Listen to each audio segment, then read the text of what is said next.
Hello నమస్తే. ఆంధ్రప్రదేశ్‌లో ప్రభుత్వం ఏర్పడి 20 నెలలు గడిచిపోయినా ఉద్యోగుల్లో మాత్రం ఇంకా అన్రెస్ట్ కనపడుతోంది. కొత్త ప్రభుత్వం వచ్చిన తర్వాత ఉద్యోగులకు సంబంధించిన సమస్యలు పరిష్కారం కాలేదు అనే ఆందోళనలో ఉద్యోగుల్లో కనపడుతోంది. ప్రభుత్వం కొత్తగా ఏర్పడింది. చాలా సమస్యలున్నాయి ఉద్యోగులకు సంబంధించి. వాటి పరిష్కారానికి ప్రభుత్వానికి కొంత సమయం ఇవ్వాలి అనుకుంటున్నామని ఉద్యోగ సంఘాల నేతలు మొదట్లో చెప్పారు. ఓ ఏడాది సమయం ఇచ్చారు. ఇప్పుడు 20 నెలలు గడిచిపోతోంది. ఇప్పటికీ కనీసం పీఆర్సీ కమిషన్ కూడా ఏర్పాటు చేయకపోవడం పట్ల ఉద్యోగుల్లో తీవ్రమైన అసంతృప్తి వ్యక్తమవుతోంది. ఈ ఉగాదికైనా మా సమస్య పరిష్కారం పైన ప్రభుత్వం దృష్టి పెట్టాలి అని ఉద్యోగ సంఘాల నేతలు కోరుతున్నారు. అమరావతి జేఏసీ నేత బొప్పరాజు వెంకటేశ్వర్లు గారు ప్రస్తుతం మనతో పాటు లైవ్లో జాయిన్ అవుతున్నారు. ఉద్యోగుల సమస్యలేంటి, ప్రభుత్వం స్పందన ఏంటి, ప్రభుత్వానికి ఏం చెప్పదలుచుకున్నారు, ఈరోజు మాట్లాడదాం. సార్ నమస్తే. బొప్పరాజు గారు సార్ నమస్తే. ఎలా ఉన్నారు? చాలా రోజులు అయిపోయింది. అవును సార్ చాలా రోజులైంది. మేము మా యొక్క సంస్థాగతంగా ఉన్న సంఘాలంతా కూడా బలోపేతం చేసుకుంటూ ఆ ప్రక్రియలో గత సంవత్సరంన్నరగా మేము కూడా ఆ పనిలో పడి ఉన్నాం. సార్, ఆంధ్రప్రదేశ్లో సగటు ఉద్యోగి సంతోషంగా ఉన్నారా? సంతోషంగా ఉంటే ఎందుకు, లేకపోతే కారణం ఏంటి? సార్ ఎట్టి పరిస్థితుల్లో ఉండే అవకాశమే లేదు సార్. కారణం ఏంటంటే గతంలో తీవ్రంగా నష్టపోయినటువంటి అతి పెద్ద వర్గం ఏదన్నా ఉందంటే అది ఉద్యోగుల వర్గమే. సో సొంతగా అంటే ఏదో ప్రభుత్వం ఎక్సెస్ గా ఇవ్వటం కాదు, తనకు రావాల్సిన జీతభత్యాల్లోనే వేల కోట్ల రూపాయలు బకాయిలు పడినటువంటి పరిస్థితి. సో ఆ బకాయిలు అలా అలా అలా పెరుగుతున్నాయి. ఈ ప్రభుత్వం వచ్చిన 2 సంవత్సరాల నుంచి కూడా డిఏలు ఇవ్వనందువల్ల ఆ డిఏలు కూడా అలా అలా అలా పెరిగిపోయి అరియర్స్ అది కూడా ఎప్పుడు ఎన్ని వేల కోట్లకి వెళ్తాదో తెలియని పరిస్థితిలో ఉంది. ఈ నేపథ్యంలో రావాల్సిన బకాయిలు రాక, ఇప్పుడు ప్రజెంట్ డిఏలు ధరలకు అనుగుణంగా పెంచే డిఏలు రాక, అలాగే ఏదైతే 5 సంవత్సరాలకు ఒకసారి ప్రభుత్వం నిర్దేశించినటువంటి పిఆర్సి ఒకవేళ ఆలస్యమైతే ప్రభుత్వాలు రాగానే ఇచ్చే అయ్యారు, ఇవి ఏమీ రాకపోవడంతో తీవ్రమైనటువంటి నిరాశ నిస్పృహలతో ఉన్నారు. ఎక్కడా కూడా సంతోషం లేదు. పని ఒత్తిడి పెరిగింది. ఎందుకంటే విపరీతంగా ఒక మనిషి నలుగురు చేసే పనిని ఒకటే చేయమంటున్నారు. రిక్రూట్మెంట్ లేదు. రిక్రూట్మెంట్ మొత్తం 30 years నుంచి రిక్రూట్మెంట్ లేదు. పైన ఆఫీసర్లు ఐఏఎస్లు, గ్రూప్ 1లు, గ్రూప్ 2లు ఈ మూడే చేస్తారు. గ్రూప్ 4 అనేది చేసి మాకు తెలిసి 30 సంవత్సరాల పైన అయింది. మరి కావాల్సిందే గ్రూప్ 4 రిక్రూట్మెంట్. అటువంటిది ఆ రిక్రూట్మెంట్ లేనందువల్ల తీవ్రమైనటువంటి పని ఒత్తిడి పెరిగింది. విపరీతంగా రిటైర్మెంట్స్ పెరిగిపోయినాయి. ఫ్రెషర్స్ లేరు. నలుగురు పని ఒకటే చేస్తున్నాడు. సార్, గత ప్రభుత్వం పీఆర్సీ తర్వాత డిఏలకు సంబంధించి కొంత మీరు ఇబ్బంది పడ్డారు లాంటి ఇంప్రెషన్ ఉంది. గత ప్రభుత్వం పేరు మీరు పోరాటం చేశారు. ఇప్పుడు అధికారంలో ఉన్న కూటమి మేము అధికారంలోకి రాగానే ఉద్యోగులకు సంబంధించిన సమస్యలన్నీ పరిష్కారం చేస్తామని హామీ ఎన్నికల్లో ఇచ్చింది. హామీ ఎందుకు అమలు చేయలేకపోతోంది? మీరు ఉద్యోగ సంఘాల నేతలుగా ప్రభుత్వాన్ని ఏమన్నా కలిశారా? ప్రభుత్వం చెప్తున్న మాట ఏంటి? ప్రభుత్వానికి ఉన్న అభ్యంతరాలు, అడ్డంకులు, అవాంతరాలు ఏంటి? మేము ఈ విషయాన్ని చాలా స్పష్టంగా చెప్పాం గతంలో అనేక మీడియా సమావేశాల్లో కూడా. ఈ రాష్ట్రంలో ఉన్నటువంటి ప్రభుత్వ ఉద్యోగులు, లక్షలాది మంది ప్రభుత్వ ఉద్యోగులు కూటమి ప్రభుత్వం మీద నమ్మకంతో మాకు తప్పకుండా కూటమి ప్రభుత్వం వస్తే మా బకాయిలతో సహా మాకు అన్ని కూడా అప్డేట్ చేస్తారనే ఒక నమ్మకంతో ఈ కూటమి ప్రభుత్వం తీసుకురావడంలో కూడా కీలక పాత్ర వహించారు. అటువంటి ప్రభుత్వ ఉద్యోగులు కనీసం ప్రభుత్వం మా వైపు చూడలేదు, మా వైపు మాట్లాడలేదని, సంవత్సరం తర్వాత కూడా మాట్లాడలేదని చాలా ఆవేదన చెందాం. దానికి అనుగుణంగానే లాస్ట్ ఇయర్ అంటే 2025లో జూన్ లో మేము రాష్ట్ర స్థాయి సమావేశం నిర్వహించి ఏపీ చేసి అమరావతి పక్షాన, అయ్యా మీరు ఇంకా కనీసం మాతో చర్చించకపోతే మేము వేరే గత్యంతరం లేదు, రానున్న 3 మాసాల్లో సమావేశాలు నిర్వహించుకొని ఉద్యమానికి వెళ్ళటం తప్ప వేరే మా గత్యంతరం కనిపించట్లేదు, మా సమస్యలే మీరు చర్చించట్లేదు, కూటమి ప్రభుత్వం మీద పెట్టుకున్న ఆశలన్నీ ఉద్యోగులు ఎదురు చూస్తున్నారు, మీరు ఇచ్చినటువంటి హామీలు కూడా అమలు లేదని చెప్పి మేము స్పష్టంగా మాట్లాడినప్పుడు, అప్పుడు వెంటనే గౌరవ సిఎస్ గారితో ఒక సమావేశం ఏర్పాటు చేసి తదనంతరం వారు ప్రభుత్వ పెద్దల దృష్టికి తీసుకెళ్లి ఓకే. 18/10 అంటే కరెక్ట్ గా దీపావళికి 2 రోజుల ముందున హ్మ్. 18/10 గౌరవ మంత్రివర్యులు హ్మ్. ముగ్గురిని, అంటే 3 పార్టీల నుంచి, కూటమి ప్రభుత్వం నుంచి, హ్మ్. టీడీపీ నుంచి, బీజేపీ నుంచి, జనసేన నుంచి ముగ్గురిని హ్మ్. పయ్యావుల కేశవ్ గారి యొక్క నాయకత్వంలో హ్మ్. ముగ్గురు ఒక సమావేశం ఏర్పాటు చేశారు. ఓకే. అదే రోజు ఉదయం హ్మ్. చేసి మీ సమస్యలన్నీ కూడా మా దృష్టికి వచ్చినాయి సిఎస్ గారి ద్వారా. హ్మ్. మరి ప్రభుత్వ ఆర్థిక పరిస్థితి తెలుసు కదా అని చెప్పి అన్నారు. హ్మ్. చెప్పాం మేము. హ్మ్. మీ ఆర్థిక పరిస్థితి తెలిసాయి కాబట్టే హ్మ్. మేము ఇన్ని సంవత్సరాల నుంచి ఆగి ఉన్నాం. ఓకే. మాకు న్యాయబద్ధంగా రావాల్సిన అప్పు అది. హ్మ్. ప్రభుత్వం మాకు అప్పు పడింది. హ్మ్. మా డబ్బులు వాడుకుంది. ఓకే. వాడుకున్నప్పుడు మా డబ్బులు తిరిగి చెల్లించాల్సిన బాధ్యత వాళ్ళు చేయలేదు కాబట్టే హ్మ్. మరి కూటమి ప్రభుత్వాన్ని ఉద్యోగులు కోరుకున్నారు. ఓకే. మరి మీరు ఇవ్వాల్సిన బాధ్యత మీ మీద ఉంది. హ్మ్. హ్మ్. అలాగే మీరు వచ్చిన తర్వాత కూడా హ్మ్. కనీసం డిఏలు ఇంతవరకు ఒక డిఏ ఇవ్వలేదు. హ్మ్. అలాగే ఇప్పుడు 4 డిఏలు పెండింగ్ ఉన్నాయి. ఓహ్! అలాగే పిఆర్సీ గురించి చర్చించలేదు. హ్మ్. కమిషన్ కనీసం నియమించలేదు. హ్మ్. ఐఆర్ గురించి చర్చించలేదు. హ్మ్. కాంట్రాక్ట్ ఎంప్లాయీస్ గురించి మాట్లాడలేదు. హ్మ్. అవుట్ సోర్సింగ్ ఎంప్లాయీస్ గురించి మాట్లాడలేదు. హ్మ్. ఈ వ్యవస్థలో మాకన్నా ఎక్కువ రెగ్యులర్ రిక్రూట్మెంట్ లేనందువల్ల హ్మ్. అవుట్ సోర్సింగ్ ఎంప్లాయీస్ విపరీతంగా పెరిగిపోయారు. ఓకే. మరి వాళ్ళ గురించి ఎట్లాంటి కనీసం సమాచారం కూడా లేదు హ్మ్. అని ఈ అంశాలతో పాటు ప్రధానంగా రిటైర్డ్ ఎంప్లాయీస్ ఎవరైతే లక్షలాది మంది ఈ రోజు రిటైర్డ్ అయిన వాళ్ళు పెరిగిపోతున్నారో హ్మ్. ఆ రిటైర్డ్ ఎంప్లాయీస్ కి గత ప్రభుత్వ హయాంలో అడిషనల్ క్వాంటమ్ ఆఫ్ పెన్షన్ ఇస్తున్న దాన్ని తగ్గించారు. హుహు. దాన్ని తిరిగి పునరుద్ధరించమని చెప్పి ఈ అంశాలను చర్చిస్తే హ్మ్. అదే రోజు సాయంత్రం 5 గంటల గౌరవ ముఖ్యమంత్రి గారి దగ్గరికి మమ్మల్ని ఈ మంత్రివర్గ ఉపసంఘం తీసుకెళ్లడం జరిగింది. ఓకే. ప్రధానమైనటువంటి ఉద్యోగ సంఘాలందరం కూడా చర్చించాం. హ్మ్. చర్చించి హ్మ్. వారు దాదాపుగా చాలా గొప్ప విషయం ఏంటంటే ఏదో 10 నిమిషాలు 15 నిమిషాలు మాట్లాడి గౌరవ సీఎం గారు ఎప్పుడైనా వెళ్తుంటారు మాతో, ఎక్కువసేపు ఉండరు. హ్మ్. ఏదో ఒకటి మేము డిమాండ్స్ పెడతామని. హ్మ్. కానీ సుమారుగా 2-2.5 గంట సేపు కూర్చొని అన్ని మాట్లాడారు. ఓకే. మేము కూడా సంతోషపడ్డాం. ఇంత టైం ఇచ్చారు. గతంలో మేము ఎదురు చూస్తా ఉన్నాం. గత సాంప్రదాయం ఉండేది ఆయనకి బాగా లేదని చెప్పి మేము సంతోషపడ్డాం. హ్మ్. పడుతూ చెప్పాం. ఆయన కొన్ని అంశాలని ఆ రోజు పరిష్కారం నాన్ ఫైనాన్షియల్ ఇష్యూస్ పరిష్కరించినా హ్మ్. ఫైనాన్షియల్ ఇష్యూస్ ని నాకు వదిలిపెట్టండి. ఓకే. ఎస్పెషల్లీ పిఆర్సీ అంశం హ్మ్. నేనే అతి త్వరలో మీకు తెలియజేస్తాను హ్మ్. అన్నప్పుడు మేము చెప్పాం, సార్ మీరు పిఆర్సీ కమిషన్ నియమిస్తూ ఉత్తర్వులు ఇస్తే గానీ మేము బయటికి వెళ్ళలేం. హ్మ్. అంతే మాకు కదా! ఆశగా ఉద్యోగులు. ఎదురు చూస్తున్నారు. హ్మ్. చాలా కష్టం. హ్మ్. దయచేసి మాకు పిఆర్సీ కమిషనర్ అపాయింట్ చేస్తూ ఈ రోజు అడ్రస్ ఒక పేరు అనౌన్స్ చేయండి సార్. పేరు ఇచ్చేదే కదా. హ్మ్. మళ్ళా ఆయన వచ్చి ఛార్జ్ తీసుకొని 6 మాసాలు టైం పడుతుంది. హ్మ్. కాబట్టి మీరు ఈ లోపు ఇవ్వండి. హ్మ్. ఐఆర్ విషయం మళ్ళా మాట్లాడుకుందాం అని చెప్పి అన్నాం. హ్మ్. కానీ హ్మ్. నేనే చేస్తాను, నాకు వదిలిపెట్టండి, హ్మ్. నా మీద నమ్మకం ఉంచండి అని చెప్పి గౌరవ ముఖ్యమంత్రి గారు చెప్తే హ్మ్. మేము కూడా చాలా సీనియర్ కాబట్టి అనుభవం ఉన్నటువంటి గౌరవ ముఖ్యమంత్రి గారు ఉద్యోగుల యొక్క బాధలన్నీ తెలుసు కాబట్టి హ్మ్. తప్పకుండా చేస్తారని హ్మ్. ఆ రోజు నుంచి, హ్మ్. అంటే దాదాపుగా 10వ తారీఖు 18వ తారీఖు 10వ నెల నుంచి హ్మ్. ఈ రోజు వరకు కూడా హ్మ్. ఎదురు చూస్తానే ఉన్నాం. 5 నెలలు. కానీ అన్ని పండగలు వెళ్ళిపోతున్నాయి. హ్మ్. అన్ని అంశాలు దాటిపోతున్నాయి. హ్మ్. కానీ కానీ మాకెక్కడా కూడా సమస్యలకు పరిష్కారం కనిపించట్లేదు. హ్మ్. హ్మ్. హ్మ్. మేము ఏం సమాధానం చెప్పాలి ఉద్యోగులకు? లక్షలాది మంది ఉద్యోగులు హ్మ్. 1/7/2023 నుంచి రావాల్సినటువంటి పిఆర్సీని హ్మ్.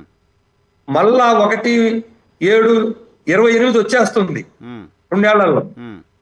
అంటే మళ్ళా కొత్త పిఆర్సీ 13వ పిఆర్సీకి వస్తుంది. హ్మ్. మరి 3 ఏళ్ళు అయిపోతుంది. హ్మ్. ఇంతవరకు ఎంత మానిటరీ లాస్ ఉంటుందో మాకు? కాదు సార్, పీఆర్సీ కమిషన్‌ని ఎందుకు రద్దు చేసింది అసలు ఈ ప్రభుత్వం? ఈ ప్రభుత్వం రద్దు చేయలేదు. హ్మ్. వారికై వారు స్వయంగా కమిషనర్ గారు పాత ప్రభుత్వం నియమించింది కాబట్టి, హ్మ్.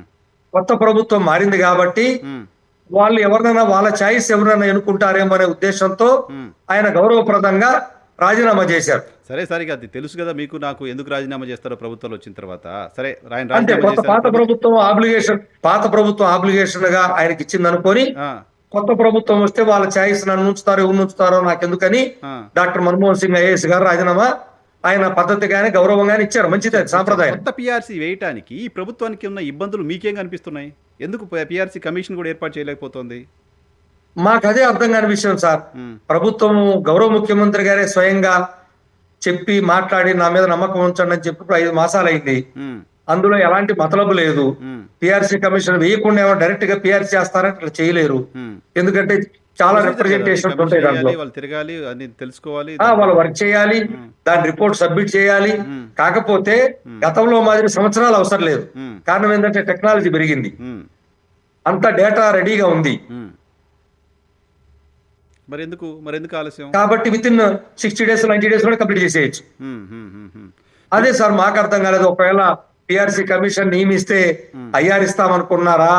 ఎందుకంటే ఐఆర్ గతంలో ఉన్నటువంటి దశాబ్దాల నుంచి ఏ ప్రభుత్వం కొత్త ప్రభుత్వం ఇచ్చినా రాగానే 2-3 మాసాల్లోనే ఐఆర్ ఇచ్చేది. అవును, 2 సంవత్సరాలు ఐఆర్ ఊసేలేదు.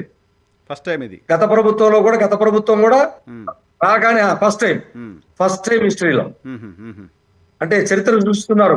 పోయిన వాళ్ళు పాత పిఆర్సీ రివర్స్ పిఆర్సీ అంటే వీళ్ళు ఇప్పుడు ఐఆర్ ఇవ్వకుండా రివర్స్ లో ఉంది ఇప్పుడు ఇది కూడా. సో ఈ పరిస్థితి ఎప్పుడు లేదు. బడ్జెట్ రిలేటెడ్ అంశాలు, ప్రభుత్వం ఆర్థిక పరిస్థితి మీకు తెలుసు కదా, ఇవన్నీ ఓకే సార్. ప్రభుత్వం ఆర్థిక పరిస్థితి తెలిసినప్పటికీ ఒక ఉద్యోగి రిటైర్ అయినప్పుడు రిటైర్మెంట్ బెనిఫిట్ ఇవ్వడానికి ప్రభుత్వ ఆర్థిక పరిస్థితికి సంబంధం ఏంటి? ఆ ఉద్యోగికి సంబంధించిన రైట్ కదా, ఉద్యోగికి సంబంధించిన ఫర్దర్ జీవితం కదా.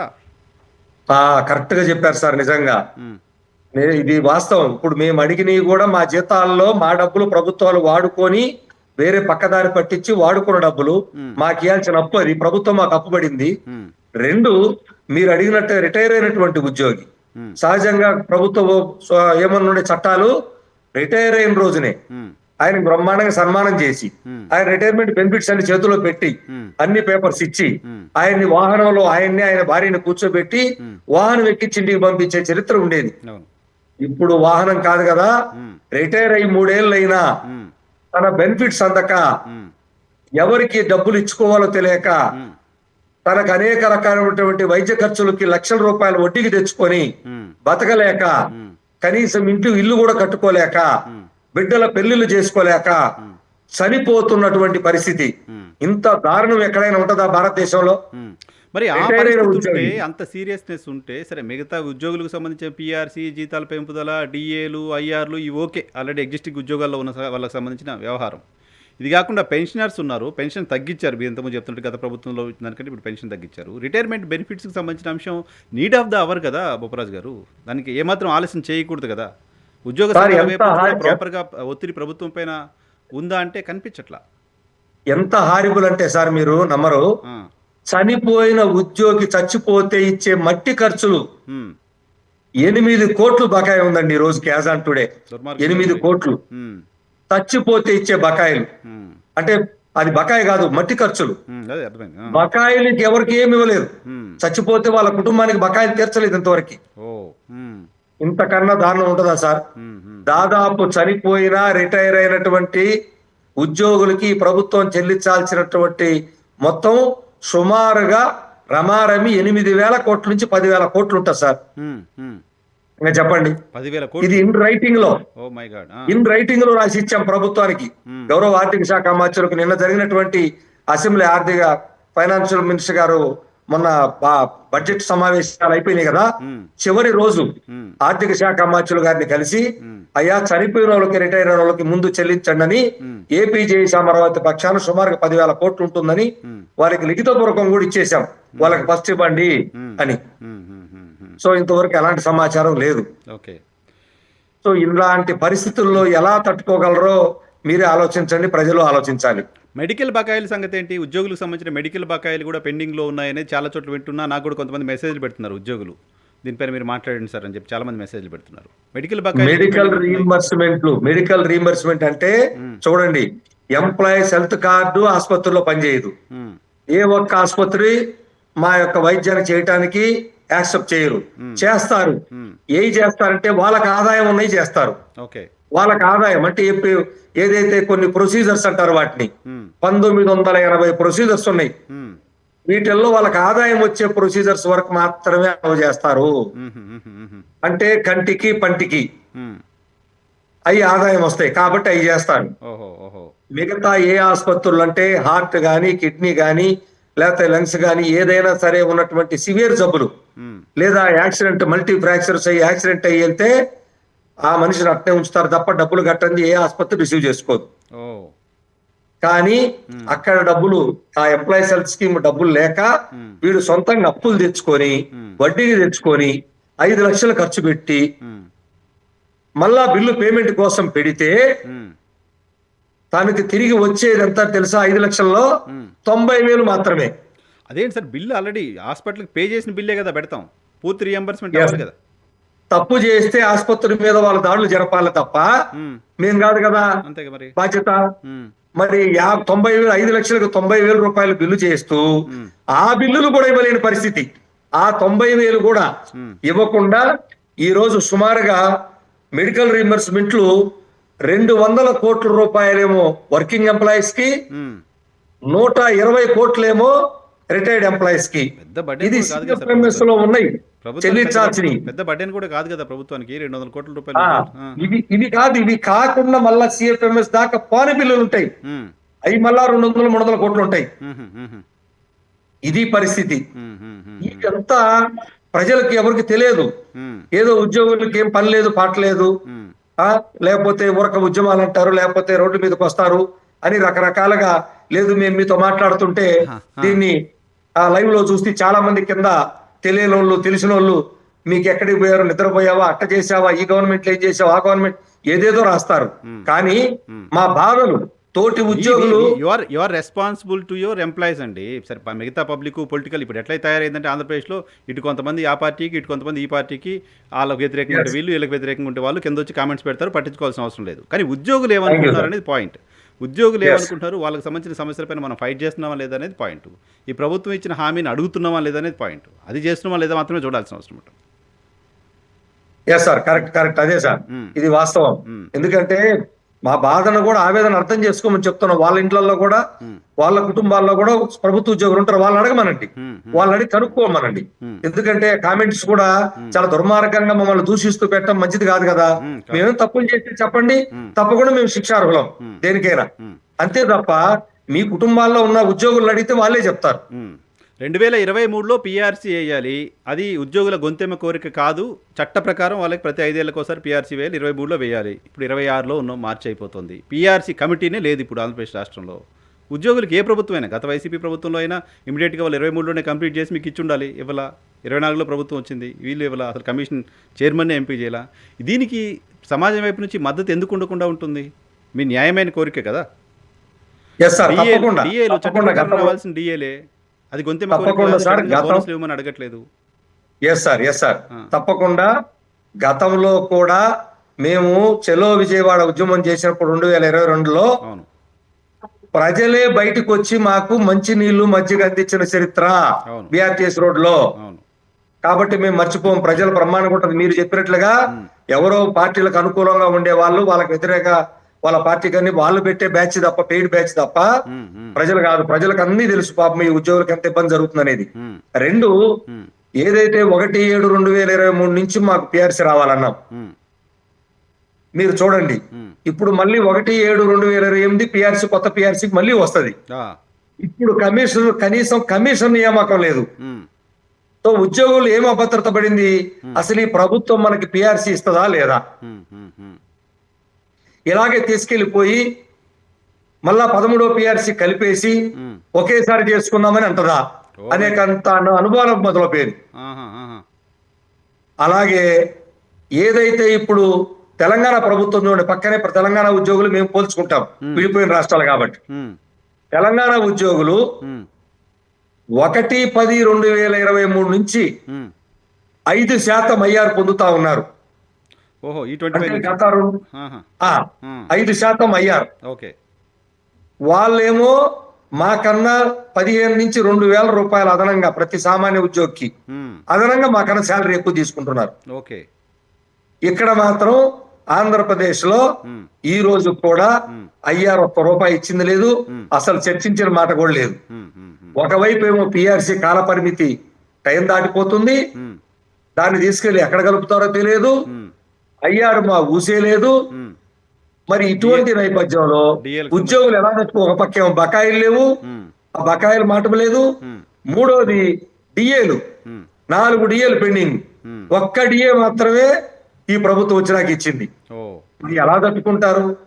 పోలీసులు ఉమ్, 24 hours డ్యూటీ చూసే పోలీసులు ఉమ్, సరెండర్ లీవ్లు పాపం సంవత్సరానికి 3 సార్లు ఇస్తారు వాళ్ళకి. ఉమ్, వాళ్ళకి వేరే ఆధారం ఏమి ఉండదు. ఉమ్, ఎప్పుడు డ్యూటీ ఎన్ని రోజులు ఎక్కడ పోయి చేస్తారో తెలియదు. అవును. అటువంటి వాళ్ళకి ఒక్క సరెండర్ లీవ్ 2 సార్లు ఇచ్చారంటే ఉమ్. ఎంత దారుణం చూడండి, ఆలోచించండి. గతంలో 3 సార్లు ఉండేదా? ప్రభుత్వ ఉద్యోగ సరెండర్ లీవ్లు ఉమ్, 7,000 కోట్లకు చేరింది. ఇప్పుడు 7,000 కోట్లు ఉమ్, ఉమ్, ప్రభుత్వ ఉద్యోగుల సరెండర్ లీవ్లు. ఓకే. 4 సంవత్సరాలుగా ఉమ్, దిక్కుముక్కు లేదు. ఉమ్, ఎలా సార్ ఇలా 1000 కోట్లు పెరుగుతూ పోతే ఉమ్. ఏం చేయగలుగుతారు ఈ చెప్పండి రేపు పొద్దున? కాదు, ఏం చేయాలి ఇప్పుడు? మీరు సుదీర్ఘకాలంగా ఈ ఈ ఉద్యోగ సంఘ నాయకుడిగా కంటిన్యూ అవుతున్నారు. అనేక ప్రభుత్వాలను చూశారు మీరు. చంద్రబాబు నాయుడు గారిని అయితే చాలా సందర్భాల్లో చూశారు. సరే, గత ప్రభుత్వంలో అన్యాయం జరిగింది. కొత్త ప్రభుత్వం, కూటమి ప్రభుత్వం అందరూ హామీ ఇచ్చారు, గ్యారంటీగా చేస్తామనుకున్నారు. ఆయన సీనియరు, చేస్తారని మీరు నమ్మారు. సో ఇప్పుడు 20 ఏళ్ళు గడుస్తోంది. సమీప భవిష్యత్తులో పీఆర్సీ చైర్మన్ వేస్తారనే నమ్మకం నాకు తెలిసి మీకు కూడా ఉన్నట్టు కనపడట్లా మీరు మాట్లాడుతున్న దాన్ని బట్టి చూస్తే. మీరు చంద్రబాబు నాయుడు గారిని కలిసిన రోజు సాయంత్రానికి జీవో రావాలి సార్ అన్నారు. కలిసి వచ్చి 5 నెలలు దాటింది. ఇంకో 5 నెలల తర్వాత కూడా వస్తుందా లేదా అనే పరిస్థితిలో ఇప్పుడు రాష్ట్రం ఉంది. అటువంటి పరిస్థితి ఉంది. ఏంటి సార్ మూడు ఏంటి అసలు? ఏంటి ఏ రకంగా సాధించుకుంటారు మీ సమస్యని? ఏ రకంగా పరిష్కారం చేసుకుంటారు? తప్పకుండా సార్, మాకైతే గౌరవ ముఖ్యమంత్రి గారు నాకు వదిలిపెట్టండి, నేను చేస్తాను, నా మీద నమ్మకం ఉంచండి అన్నారు. ఉమ్, గతంలో కూడా అంటే టు బి ఫ్రాంక్ చెప్పాలంటే 43%, 38% నుంచి 43% తీసుకొని ఒక జీతభత్యాల హైక్ వచ్చిందంటే వారి హయాంలోనే అవును, తెలంగాణ 42 ఇస్తే ఆయన 43 ఇచ్చినట్టున్నారు అప్పుడు కదా ఫిట్మెంట్. 43 ఇచ్చారు. సో ఒక పర్సెంటేజ్ మాకు కృషి చేస్తారంటే ఇచ్చినటువంటి చరిత్ర ఉంది. ఉమ్, అలాగే ఆర్థికేతర అంశాలన్నీ కూడా ఎప్పటికప్పుడు చాలా ఉంటాయి. ఉమ్, ఏముంటాయి సో అవి పరిష్కారం అవుతున్నాయి. ఉమ్, చాలా అంశాలు సార్. ప్రమోషన్స్ ఇప్పుడు ఉదాహరణకు తీసుకోండి. ఆర్టీసీ ఉద్యోగులు 5,000 మందికి మొన్న గౌరవ ముఖ్యమంత్రి గారితో కూర్చున్నప్పుడు చర్చలో 5,000 మందికి ఒకేసారి పదోన్నతులు రావడం జరిగింది. వాళ్ళు ఆందోళనలో ఉన్నారు. వాళ్ళు ఏదో నోటీస్ ఇస్తున్నట్టున్నారు, సమ్మె నోటీసు. అవి వేరు సార్, బస్సుల కోసం, బస్సులు ఎలక్ట్రికల్ బస్సులు ఓకే. కొంటున్నారని, దానికి మమ్మల్ని వాడుకోండి అనే ఉద్దేశం, అది సపరేట్ ఇష్యూ. ఓకే. సో అట్లా ఆర్థికేతర అంశాలు దీర్ఘకాలికంగా కొన్ని సంవత్సరాలుగా పెండింగ్ ఉన్నటువంటి అంశాలు కూడా ఆర్థికేతర అయినాయి. ఉమ్, కానీ ప్రతి ఉద్యోగి ఎదురు చూసేది ఉమ్, కావాల్సింది ఆర్థిక అంశాలు కదా. కరెక్ట్. తను పూర్తిగా కోల్పోతున్నటువంటి అంశాలు ఉమ్, కొన్ని కొంతకాలమే భరించగలడు, అవును. ఇక భరించలేని స్థితికి వచ్చేసారు ఉమ్, ఆల్రెడీ. ఉమ్, కాబట్టి గౌరవ ముఖ్యమంత్రి గారు, మేము మీ ద్వారా కూడా కోరేది ఏమంటే ఉమ్, మా పరిస్థితిని కూడా ఆలోచించండి. ఉమ్, నాయకుల పరిస్థితి చాలా దీనమైనటువంటి పరిస్థితి వస్తుంది. ఉమ్, మీరు ఎందుకు లీడర్షిప్ అని మాట్లాడుతున్నారు, ఉమ్. లేకపోతే ప్రభుత్వంతో కొల్లుడైపోతున్నారని మాట్లాడుతున్నారు. ఉంటుందిగా మరి ఆ విమర్శ. మరి న్యాచురల్గా వస్తుంది కదా విమర్శ. ఇటువంటి పరిస్థితుల్లో ఉమ్, గౌరవ ముఖ్యమంత్రి గారు ఉమ్, మరి ముందుకొచ్చి ఉమ్, మేము ఏదైతే మరి నమ్మకంతో ఉన్నామో, లేదు ఈ రాష్ట్రంలో ఉన్నటువంటి లక్షలాది ప్రభుత్వ ఉద్యోగులు కానీ ఉమ్, పెన్షనర్లు కానీ ఉమ్, ఒక నమ్మకంతో కూటమి ప్రభుత్వం తేవడంలో కీలక పాత్ర వహించారు. ఉమ్, మరి అటువంటి ఉద్యోగులకి ఉమ్, నష్టం వాటిల్లకుండా ఉమ్, ఈ 12వ పిఆర్సీ వెళ్ళి 13వ పిఆర్సీలు కలుపుతారేమో అని ఒక అభద్రతాభావం రాకముందే ఉమ్, పిఆర్సీ కమిషనర్ ని ఉమ్, తక్షణం నియమించి ఈ పండగలోపే, ఉమ్, ఈ 2 రోజులు 3 రోజులని, ఉమ్. ఏం పెద్ద పని కాదు అది, ఒక అధికారిని నియమించడం ఒక పేరు. అంతే కదా. ఎందుకు తాత్సారం చేస్తున్నారో అందరికి అనుమానాలు పెరిగిపోతున్నాయి. ఉమ్, అనుమానాలు పెరిగి ఉమ్, అది పెద్దదవ్వక ముందే ఉమ్, పిఆర్సీ కమిషన్ నియమించి ఉమ్, తక్షణం ఉద్యోగ సంఘాలకు పిలిపించి ఓకే. ఎంతో కొంత అయ్యారని ఉమ్, ఒక చర్చలు చేసి ఉమ్, ఇస్తుంటే మానిటరీ బెనిఫిట్ తను గత 3 ఏళ్లుగా కోల్పోయినటువంటి బెనిఫిట్ ని పొందగలుగుతాడు. ఓకే. లేని పక్షంలో ఉమ్, తీవ్రమైనటువంటి నష్టం జరుగుతుంది. తెలంగాణ ఉద్యోగులకు ఒక రకమైన న్యాయం, ఉమ్, ఇప్పటికే 3 ఏళ్ల నుంచి మేము తీవ్రంగా ఆర్థికంగా తెలంగాణ ఉద్యోగులు మనకు 2,000 రూపాయల పైచిలకు జీతభత్యాల తేడా ఉంది. ఓకే. దయచేసి అర్థం చేసుకోండి. ఉమ్, పిఆర్సీ కమిషన్ నియమించండి. ఉమ్, ఐఆర్ని తక్షణమే ప్రకటించకపోతే ఇంకా ఓపిక లేదు ఉద్యోగుల దగ్గర. ఉమ్, వాళ్ళు సహనంగా ఓపికతో ఉన్నంతసేపు మేము ఉమ్, వాళ్ళకి సపోర్ట్ చేస్తాం. ఉమ్, కానీ వాళ్ళ నుంచి వ్యతిరేకత పెరిగినప్పుడు మేము అనివార్యంగా ఉద్యమ దిశగా వెళ్లాల్సి వస్తది. కానీ ఉద్యమ దిశగా వెళ్లే పరిస్థితి కల్పించరని మాకు గతంలో గౌరవ ముఖ్యమంత్రి గారి మీద చూశారు కాబట్టి, మాకు అనుభవం ఉంది కాబట్టి ఆ నమ్మకంతో మేమైతే ఉన్నాం. ఎప్పటి వరకు ఉంటారు ఆ నమ్మకంతో? ఉద్యోగులు ఓపిక పట్టేంత కాలం. సో ఉద్యోగులు రోడ్డును పడాలి తప్ప ఉద్యోగ సంఘాలు రోడ్డు ఎక్కువ ఇప్పుడే ఎక్కుతాం. ఉద్యోగుల్లో నుంచి పూర్తిగా వాళ్ళ నుంచి మాకు వస్తుంది, మాకు ఆ సిగ్నల్ తెలుస్తుంది. నేను వింటోంది నాయకులు ఇళ్ల దగ్గరికి వస్తున్నారు, మా ఆ రిటైర్మెంట్ బెనిఫిట్ ఏంటి, మెడికల్ లీవ్ ఏంటి, మీ ఇళ్ల దగ్గర తిరుగుతున్నారు, వస్తున్నారు. ఆల్రెడీ స్టార్ట్ అయింది. ఒత్తిడి ఏంటి? మిమ్మల్ని హౌస్ అరెస్ట్ చేయాలా? మిమ్మల్ని ఇంట్లో నుంచి బయటికి రాకుండా చేయాలా? ఏంటి ఒత్తిడి? లేదు లేదు లేదు, వాళ్ళ నుంచి ఇళ్లకు వస్తున్నారు. రిటైర్డ్ ఎంప్లాయీస్ అయితే తట్టుకోలేక మెసేజ్లు పెట్టి మేము చచ్చిపోతున్నాం, మాకు చనిపోయినా భార్య లేదు. ఒక రిటైర్ ఉద్యోగి తన బాధ చెప్పాడు. తను భార్య చనిపోయింది, తన రిటైర్మెంట్ బెనిఫిట్స్ రావాలి, కానీ ఈ లోపు తను కూడా చనిపోయాడు. ఈ రిటైర్మెంట్ బెనిఫిట్స్ చెల్లించమని వాళ్ళకు పిల్లలు ఎవరు లేరు. సో ఒక అక్క చెల్లెళ్ళు 70 సంవత్సరాల పై చేరినటువంటి అక్క చెల్లెళ్ళు రిప్రజెంటేషన్ పెట్టారు, మా అన్నకి చనిపోయాడు, ఆ బెనిఫిట్స్ మాకేంటని. ఏం చేయాలో తహసీల్దార్ తలబట్టుకున్నాడు, సర్టిఫికేట్ ఎట్లా ఇవ్వాలా అని. ఎంత దారుణం చూడండి. కనీసం తన బెనిఫిట్స్ చెల్లించుకునే పరిస్థితి. కాబట్టి ఉద్యోగులు మేము ప్రభుత్వానికి మీలాంటి వారి ద్వారా తెలియజేయాల్సిన బాధ్యత మాకుంది. మేము ప్రభుత్వానికి తెలియజేస్తున్నాం. గౌరవ ముఖ్యమంత్రి గారు చెప్పిన ఆశతోనే మేము చాలా కాలం ఎదురు చూసాం. కాబట్టి ఇప్పటికైనా పిఆర్సి కమిషన్ అనేది అసలు అది ఆర్థిక అంశమే కాదు. నియామకం అనేది ఆగమేఘాల మీద చేయొచ్చు. ఎందుకు ఆపుతున్నారనేటువంటి అనుమానం పూర్తిగా బలపడిపోక ముందే తక్షణం చేస్తే బాగుంటుంది. లేని పక్షంలో మేము మా సమావేశాలు, జిల్లాల పర్యటన తిరిగి ఉద్యోగుల యొక్క అభిప్రాయాలు తీసుకొని మేము ముందుకు వెళ్లాల్సిన పరిస్థితి అయితే వస్తుంది. లాస్ట్ టైం మనం 6 months బ్యాక్ మాట్లాడుకున్నట్టున్నాం. అప్పుడు మీరు చెప్పారు, సరే కొత్త ఏడాది అవుతుంది, ప్రాబ్లమ్స్ ఉన్నాయి, ప్రభుత్వానికి కూడా కొంత టైం ఇవ్వాలనుకుంటున్నాం, టైం ఇచ్చి మేము ఉద్యోగుల నుంచి ఒత్తిడి ఉన్నప్పటికీ ప్రభుత్వాన్ని ఇబ్బందులో ఉంది కాబట్టి మేము కాస్త ఓపికగా ఉంటున్నాం, చంద్రబాబు నాయుడు గారు సీనియర్ నాయకుడు, అనుభవం ఉన్న వ్యక్తి అని చెప్పారు. 6 నెలల తర్వాత మళ్ళీ మనం మాట్లాడుకుంటున్నాం. మీ స్టాండ్లో నాకు ఏం తేడా కనిపించట్లా. ప్రభుత్వ వైపు నుంచి యాక్షన్ కనిపించట్లా. ఆ రోజు మీతో మాట్లాడుకున్న తర్వాత నేను ఇందాక చెప్పాను మీకు సీక్వెన్స్ లో, గౌరవ సిఎస్ గారు అంటే జూన్ మాసంలో సిఎస్ గారికి పిలిచారు, మంత్రుల కమిటీ పిలిచింది, చంద్రబాబు నాయుడు గారు 2.5 గంటలు మాట్లాడారు. ఫలితం ఏంటి? అప్పుడే ఆ తర్వాత మళ్ళీ ఇప్పుడే మనం గౌరవ ముఖ్యమంత్రి గారు మాట్లాడుకున్న తర్వాత మనం ఇప్పుడే మాట్లాడుతున్నాం. Correct sir. ఆ రోజు మీరు మాట్లాడారు, మాట్లాడిన తర్వాత ఈ డెవలప్మెంట్ అంతా జరిగింది. డెవలప్మెంట్ సంబంధించిన రిజల్ట్ ఏమొచ్చింది ఉద్యోగులకి అంటున్నా? అదే మేము ఆయనే పిలుస్తానన్నారు, నాకు వదిలిపెట్టండి అన్నారు, నమ్మకంతో ఉన్నాం. కంటిన్యూగా అసెంబ్లీ మొన్న అయిపోయింది. సో ఇప్పుడు అసెంబ్లీ కూడా దాదాపు 1 month పైన అసెంబ్లీ నడిచింది. సో మా వైపు చూస్తారని నమ్మకం సార్. ఎందుకంటే ఉద్యోగులం ప్రభుత్వంలో భాగం, మేము వేరు కాదు. ప్రభుత్వ ఉద్యోగుల ముందు ప్రభుత్వం చూసి మిగిలిన విషయాల్లోకి వెళ్ళాలి. అది పద్ధతి ఎప్పుడైనా. తన ప్రభుత్వ ఉద్యోగులు సంతోషంగా ఉంటేనే కదా ప్రభుత్వం పెట్టే సంక్షేమ పథకాలు, అభివృద్ధి పథకాలు ప్రజల్లోకి తీసుకెళ్లగలుగుతారు. సో వీళ్ళు సంతోషంగా లేకుండా వీళ్ళు బాధ పెడుతూ చూడండి ఎంతమంది ఇప్పుడు అవుట్ సోర్సింగ్ ఉద్యోగులు వాళ్ళ కనీసం ప్రభుత్వ పథకాలు 10,000 రూపాయలు వస్తూ నానా బాధలు పడుతున్నారు, వాళ్ళు అలాడిపోతున్నారు. వాళ్ళకి హెచ్ఆర్ పాలసీ అంటే ఎవరు గందరగోళం అయిపోయింది. వాళ్ళ కోసం కమిటీ వేసారన్నారు, వాళ్ళ రిపోర్ట్ లేదు. కాంట్రాక్ట్ ఎంప్లాయీస్ 4,700 మంది దాకా మిగిలి ఉన్నారు, వాళ్ళు రెగ్యులర్ చేయకుండా అట్లాగే కూర్చున్నారు. అలాగే కొంతమంది 1/9/2004 ముందు ఎవరైతే సిపిఎస్ ఉద్యోగులు అన్నారో వాళ్ళు ఓపీఎస్ లో తీసుకెళ్లాలి. ఈ రాష్ట్రంలో ఐఏఎస్ అధికారులు ఓపీఎస్ లోకి తీసుకెళ్లారు, కానీ వాళ్ళ మార్చలేదు. ఇంతవరకు 10,000, 12,000, 13,000 మంది ఉన్నారు వాళ్ళు, వాళ్ళని ఇంతవరకు చర్యలు తీసుకోలేదు. ఇలా సమస్యలన్నీ పేరుకుపోతున్నాయి. గ్రామీణ సచివాలయ ఉద్యోగులు ఆ ప్రభుత్వం నియామకం చేసింది, వెళ్ళిపోయారు. వాళ్ళ సోషల్ ఇంక్రిమెంట్ సంగతి చెప్పరు. 2 ఏళ్ళు ఉచిత సేవ చేయించుకున్నారు, డిక్లరేషన్ చేయడం డిలే కట్టి ప్రొబేషన్ డిక్లేర్ చేశారు. వాళ్ళకి ప్రమోషన్ ఛానల్ లేదు, వాళ్ళు ఎక్కడ పనిచేయాలో చెప్పరు. ఇప్పటికి కూడా గందరగోళంగా నెలకొని ఉంది, ఎక్కడా క్లారిటీ లేదు. మొత్తాన్ని తీసుకెళ్లి గందరగోళం చేసి వాడుకుంటారు. కొద్ది రోజులేమో సెక్రటరీ ఎవరు పోవద్దంటారు, కలెక్టర్లు కొంతమందిని తీసుకెళ్లి వాళ్ళని ఎక్కడెక్కడో వాడుతున్నారు. వాళ్ళ పని సంగతి మర్చిపో. ఇలా అన్ని వర్గాల్లో అలజడి వచ్చేటువంటి పరిస్థితి కనపడుతుంది. అది రాకూడదు. ప్రభుత్వం ప్రభుత్వాలకు డెడ్ లైన్ పెట్టండి, ప్రభుత్వాలపైన కొట్లాడండి, ఉద్యమం చేయండి అని చెప్పడం నా ఉద్దేశం కాదు. కానీ ఉద్యోగుల సెక్షన్స్కి, ప్రభుత్వంలో భాగమైన ఉద్యోగుల సెక్షన్స్కి ప్రభుత్వమే ఉద్యోగుల డబ్బులు వాడుకొని వేల కోట్ల రూపాయలు బకాయిలు పడి వాళ్ళ హెల్త్ బెనిఫిట్స్ కూడా, హెల్త్కి సంబంధించిన రీఎంబర్స్మెంట్ డబ్బులు కూడా ఇవ్వకుండా ఉన్న పరిస్థితుల్లో ఉంటే ప్రభుత్వానికి తెలియాలి కదా, కార్యాచరణ చేస్తామనో చెప్తామనో ప్రభుత్వం స్పందించేలాగా ఉండాల్సిన అవసరం ఉందా లేదా బొప్పరాజు గారు?